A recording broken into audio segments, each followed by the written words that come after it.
আওয়ামীপন্থী যারা আছে, এই সেন্টিমেন্ট যারা ধারণ করে তাদেরকে বিভিন্ন জায়গায় বসাচ্ছে। সবচেয়ে ভয়াবহ নিউজ হচ্ছে এরা আর্থিকভাবে এরা বিভিন্ন গোষ্ঠীগুলোকে টাকা দিয়ে রাষ্ট্রের বিরুদ্ধে ষড়যন্ত্র করার জন্য এখন পর্যন্ত তারা লিপ্ত আছে। তাহলে আমরা এই যে 1 মাস পর্যন্ত রাষ্ট্রের সকল পর্যায়ে সকল উপদেষ্টার সাথে আমরা সাক্ষাৎ করেছি, আমরা বলেছি আপনারা এদেরকে সরান।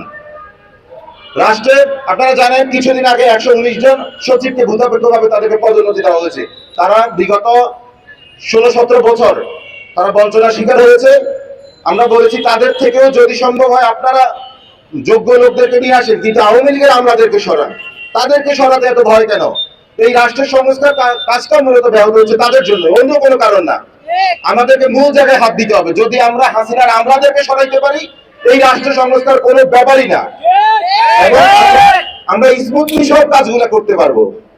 আপনারা জানেন এই যে এখানে আমাদের পাশেই গণপূর্তে একটা জায়গা আছে, এখানে যিনি প্রধান প্রকৌশলী শামীম আখতার, তিনি শেখ হাসিনার আস্থাভাজন লোক ছিল। তাকে সরানোর জন্য তাকে নাকি কোন একটা অদৃশ্য শক্তির কারণে সরাতে পারছে না। আমরা জানতে চাই তারা তাদেরকে সাপোর্ট দিয়ে এখন পর্যন্ত টিকিয়ে রেখেছে। আমাদের প্রধান উপদেষ্টা বলেছেন এই যে রাষ্ট্র সংস্কারের যে প্রক্রিয়া চলছে, কোন দল কিসের পক্ষে আছে বিপক্ষে আছে এটা আমরা ওয়েবসাইটে প্রকাশ করবো। করেন ভালো, কিন্তু আমরা এটাও চাই ফ্যাসিস্ট আমলাদের অপসারণের ক্ষেত্রে তারা তাদেরকে পুনর্বাসন করতেছে, তাদের নাম ঠিকানা সব আপনারা ওয়েবসাইটে প্রকাশ করেন। আমরা দেখতে চাই আওয়ামী সেন্টিমেন্টের বাইরে কোন দলগুলো, কোন রাজনৈতিক দলগুলো তারা এই আওয়ামী লীগের আমলাদেরকে সাপোর্ট দিচ্ছে। এখন যারা আমাদের রক্তের উপরে বসে এখন ষড়যন্ত্র করতেছে রাষ্ট্রের বিরুদ্ধে। এবং আপনারা জানেন আমরা এখানে আরো অনেক আমলার কথা বলেছি। আমরা এই পর্যন্ত প্রত্যেকটা দপ্তরে গিয়েছি, আমরা জনপ্রশাসন সচিবের কাছে গিয়েছি।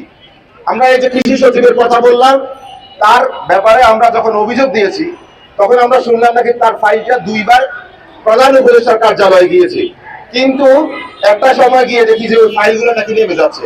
কিন্তু আমরা জানতে চাই তাদের ইন্ধনে এই হাসিনার আমলাদেরকে আমরা এখনো সরাতে ব্যর্থ হচ্ছি।